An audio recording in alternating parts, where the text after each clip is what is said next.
ओम नमः शिवाय। आज हम राजू श्रीवास्तव जी की जन्म कुंडली के बारे में चर्चा करेंगे। इनका जन्म 25 दिसंबर 1963 को हुआ और इनकी हाल ही में मृत्यु हुई 21 सितंबर 2022। राजू श्रीवास्तव जी हंसाते हंसाते दुनिया से अलविदा हुए। जानेंगे 21 सितंबर 2022 को ग्रहों की स्थिति क्या थी और जन्म के समय ग्रहों की स्थिति क्या थी। तो जब उनका जन्म हुआ तो ग्रहों की स्थिति कुछ इस प्रकार थी और जब उनका मृत्यु हुई तो ग्रहों की स्थिति कुछ इस प्रकार थी। दोनों में तुलना करेंगे कि किस तरह से ग्रहों की पोजीशन थी और समझने का प्रयास करेंगे कि किस तरह से उनको मृत्यु तुल्य योग बना।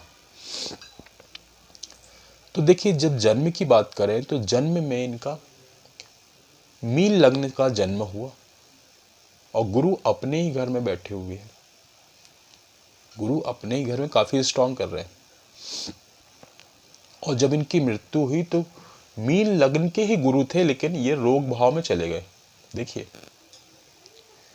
ये रोग भाव में चले गए और लगन जस्ट तुला का बना, जो कि जिसका स्वामी शुक्र होता है, जस्ट अपोजिट।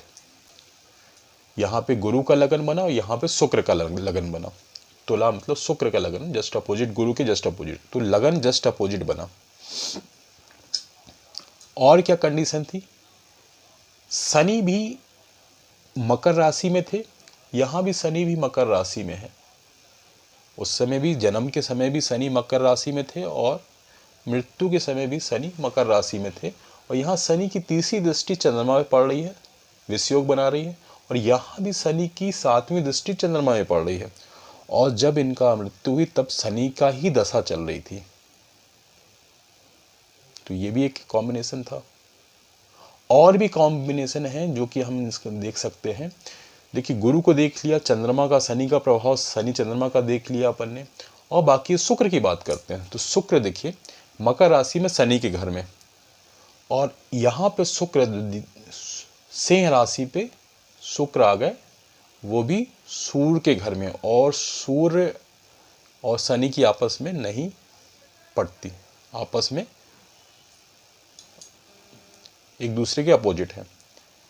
अब हम सूर्य की बात करते हैं। तो सूर्य यहाँ पे देखिए धनु राशि में गुरु के घर में, और यहाँ पे सूर्य जो है कन्या राशि में बुध के घर में। तो बुध की और गुरु की भी आपस में मित्रता नहीं है, तो यहाँ भी अपोजिट।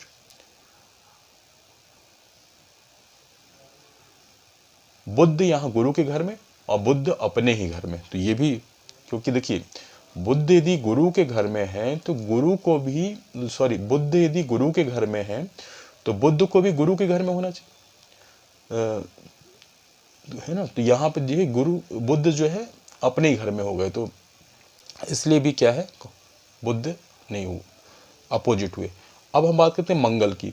मंगल देखिए धनु राशि में, और यहाँ पे मंगल वृषभ में, शुक्र में, शुक्र के घर में। यहाँ पे गुरु के घर में मंगल है, यहाँ पे शुक्र के घर में, तो ये भी अपोजिट है। राहु केतु की बात करते हैं। तो राहु यहाँ पे देखिए उच्च के हैं और केतु भी यहाँ पे उच्च के हैं धनु के में। तो केतु देखिए धनु के घर में और यहाँ पे केतु तुला के, मतलब शुक्र के घर में। तो यहाँ भी केतु जो है जस्ट अपोजिट है। और यहाँ पे देखिए, यहाँ पे बुध में है और यहाँ पे मंगल में है, मेष राशि का राहु है। तो ग्रहों में क्या है, जो गोचर में यदि हमने देखा तो कि ग्रह जो थे वो विपरीत परिस्थितियां में आ गए थे, और विपरीत परिस्थितियों में आने के कारण मृत्यु तुल्य योग बना रहे थे, और दशाएं भी जस्ट उसकी आई शनि की।